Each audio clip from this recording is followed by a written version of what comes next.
دغسې تور نو د وریځو اسمان بل شانتي و زما په زړه ستا د یادونو باران بل شانتي و نه مې دولت نه مې بنګلې نه مې موټرې غوښتې دننه پروت مې په سینه کې ارمان بل شانتي و او د وخت ستم ته تڼۍ ټولې په خپل لاس ایستې وې زما په غاړه کې شلېدلی ګریوان بل شانتي و او نه یې په سترګو چا لمبې او نه لوګې لیدلو زه یې سېزلم اور د هجران بل شانتي و او په هر قدم کې یو تره د جنون نښې وې هغه سړی د ژوند په لاره روان بل شانتي و هغه و ما نه مروره بیګا خوب راله نه راتلو د سره بیګا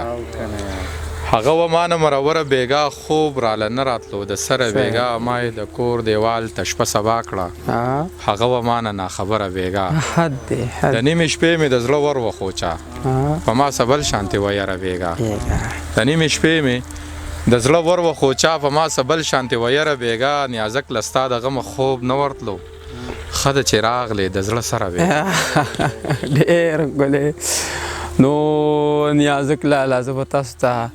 دغه څو لفظونه ډالۍ کړمه چې ستړي ژوندون ته په یو دوه کې حیران خلک شته دي دلته کې اوس هم په لمبو د ګزران خلک شته دي او خانجي شیشه د موټر ښکته که چې ووینې د ژوند په لاره لا خپې ابلې روان خلک شته دي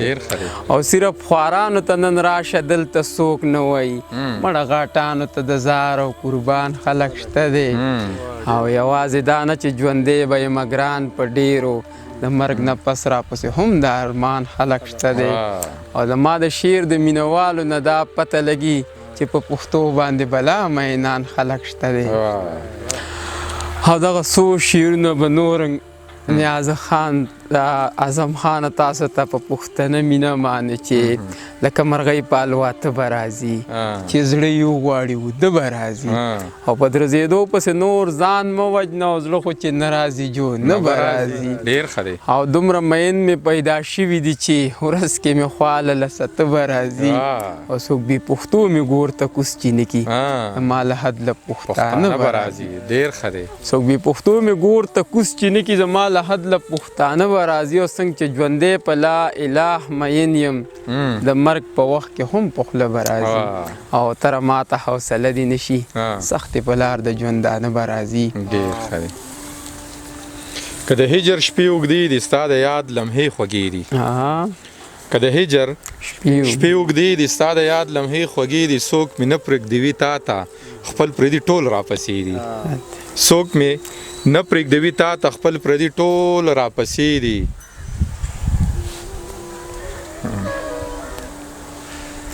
که د هجر شپې اوږدې دي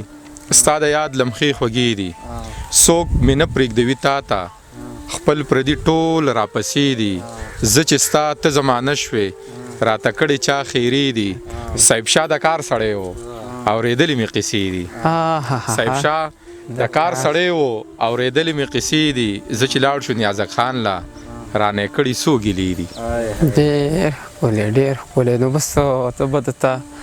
بس دغه ډېر دي بس زه چې لاړ شو نیازک خان خو بس کیسه مې درته ختمه کړه که نه مزې یې کوه واورئ هلکه ورېده دغه پکې چې ووایې راته که نه مړه نیاز